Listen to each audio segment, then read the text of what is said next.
श्रावण सोमवार व्रत कथा। श्रावण सोमवार की कथा के अनुसार अमरपुर नगर में एक धनी व्यापारी रहता था। दूर दूर तक उसका व्यापार फैला हुआ था। नगर में उस व्यापारी का सभी लोग मान सम्मान करते थे। इतना सब कुछ होने पर भी वह व्यापारी अंतर्मन से बहुत दुखी था, क्योंकि उसका कोई पुत्र नहीं था। दिन रात उसे एक ही चिंता सताती रहती थी, उसकी मृत्यु के बाद उसके इतने बड़े व्यापार और धन संपत्ति को कौन संभालेगा। पुत्र पाने की इच्छा से वह व्यापारी प्रति सोमवार का व्रत और भगवान शिव की पूजा अर्चना किया करता था। सायंकाल को व्यापारी शिव मंदिर में जाकर भगवान शिव के सामने घी का दीपक जलाया करता था। उस व्यापारी की भक्ति देखकर एक दिन माता पार्वती ने शिव जी से कहा, हे प्राणनाथ, यह व्यापारी आपका सच्चा भक्त है। कितने दिनों से यह सोमवार का व्रत और पूजा नियमित कर रहा है।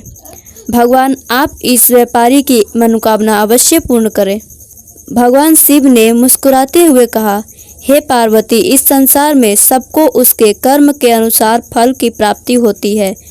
प्राणी जैसा कर्म करते हैं उन्हें वैसा ही फल प्राप्त होता है। इसके बावजूद पार्वती जी नहीं मानी। उन्होंने आग्रह करते हुए कहा, नहीं प्राणनाथ, आपको इस व्यापारी की इच्छा पूरी करनी ही होगी। यह आपका अनन्य भक्त है। प्रति सोमवार आपका विधिवत व्रत रखता है और पूजा अर्चना के बाद आपको भोग लगाकर एक समय भोजन ग्रहण करता है। आपको इसे पुत्र प्राप्ति का वरदान देना ही होगा। पार्वती का इतना आग्रह देखकर भगवान शिव ने कहा, तुम्हारे आग्रह पर मैं इसे व्यापारी को पुत्र प्राप्ति का वरदान देता हूँ, लेकिन इसका पुत्र 16 वर्ष से अधिक जीवित नहीं रहेगा। उसी रात भगवान शिव ने स्वप्न में उस व्यापारी को दर्शन देकर उसे पुत्र प्राप्ति का वरदान दिया और उसके पुत्र के 16 वर्ष तक जीवित रहने की बात भी बताई। भगवान के वरदान से व्यापारी को खुशी तो हुई, लेकिन पुत्र की अल्प आयु की चिंता ने उस खुशी को नष्ट कर दिया। व्यापारी पहले की तरह सोमवार का विधिवत व्रत करता रहा। कुछ महीनों पश्चात उसके घर अति सुंदर पुत्र उत्पन्न हुआ। पुत्र जन्म से व्यापारी के घर में खुशियां आई। बहुत धूमधाम से पुत्र जन्म का समारोह मनाया गया। व्यापारी को पुत्र जन्म की अधिक खुशी नहीं हुई, क्योंकि उसे पुत्र की अल्प आयु के बारे में पता था। यह रहस्य घर में किसी को नहीं मालूम था। विद्वान ब्राह्मणों ने उस पुत्र का नाम अमर रखा। जब अमर 12 वर्ष का हुआ तो शिक्षा के लिए उसे वाराणसी भेजने का निश्चय हुआ। व्यापारी ने अमर के मामा दीपचंद को बुलाया और कहा कि अमर को शिक्षा प्राप्त करने के लिए वाराणसी छोड़ आओ। अमर अपने मामा के साथ शिक्षा प्राप्त करने के लिए चल दिया। रास्ते में जहाँ भी अमर और दीपचंद रात्रि में विश्राम के लिए ठहरते, वहीं यज्ञ करते और ब्राह्मणों को भोजन कराते थे। लंबी यात्रा के बाद अमर और दीपचंद एक नगर में पहुँचे। उस नगर के राजा की कन्या के विवाह की खुशी में पूरे नगर को सजाया गया था। निश्चित समय पर बारात आ गई, लेकिन वर का पिता अपने बेटे के एक आंख के काने होने के कारण बहुत चिंतित था। उसे इस बात का भय रहता था कि राजा को इस बात का पता चलने पर कहीं वह विवाह से इनकार न कर दे, इससे उसकी बदनामी होगी।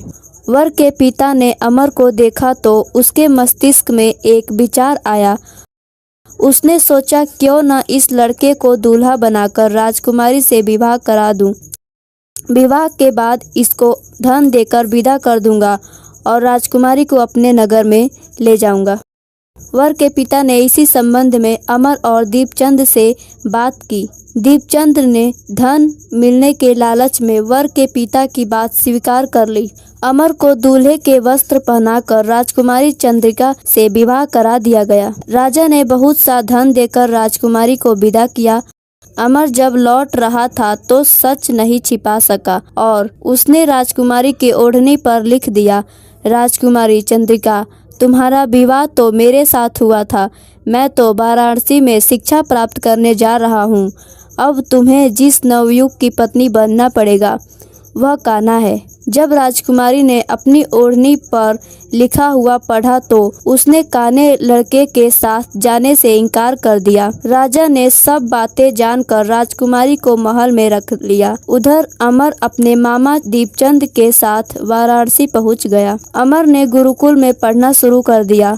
जब अमर की आयु 16 वर्ष की हुई तो उसने एक यज्ञ किया। यज्ञ की समाप्ति पर ब्राह्मणों को भोजन कराया और खूब अन्न वस्त्र दान किए। रात को अमर अपने शयन कक्ष में सो गया। शिव के वरदान के अनुसार स्वयमावस्था में ही अमर के प्राण पखेरु उड़ गए। सूर्योदय पर मामा अमर को मृत देखकर रोने पीटने लगा। आसपास के लोग भी एकत्र होकर दुख प्रकट करने लगे।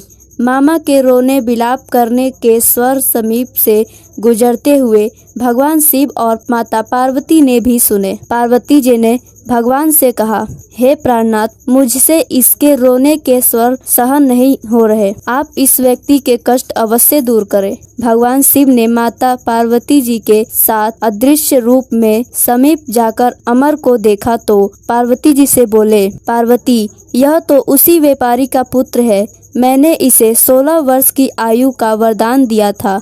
इसकी आयु तो पूरी हो गई है। पार्वती जी ने फिर भगवान शिव से निवेदन किया, हे प्राणनाथ, आप इस लड़के को जीवित करें, नहीं तो इसके माता पिता पुत्र की मृत्यु के कारण रो रो कर अपने प्राणों का त्याग कर देंगे। इस लड़के का पिता आपका परम भक्त है। वर्षों से सोमवार का व्रत करते हुए आपको भोग लगा रहा है। पार्वती के आग्रह करने पर भगवान शिव ने उस लड़के को जीवित होने का वरदान दिया और कुछ ही पल में वह जीवित होकर बैठ गया। शिक्षा समाप्त करके अमर मामा के साथ अपने नगर की ओर चल दिया। दोनों चलते हुए उसी नगर में पहुँचे जहाँ अमर का विवाह हुआ था। उस नगर में भी अमर ने यज्ञ का आयोजन किया। समीप से गुजरते हुए नगर के राजा ने यज्ञ का आयोजन देखा। राजा ने अमर को तुरंत पहचान लिया। यज्ञ समाप्त होने पर राजा अमर और उसके मामा को महल में ले गया और कुछ दिन उन्हें महल में रखकर बहुत सा धन वस्त्र देकर राजकुमारी के साथ विदा किया। रास्ते में सुरक्षा के लिए राजा ने बहुत से सैनिकों को भी साथ भेजा। दीपचंद्र ने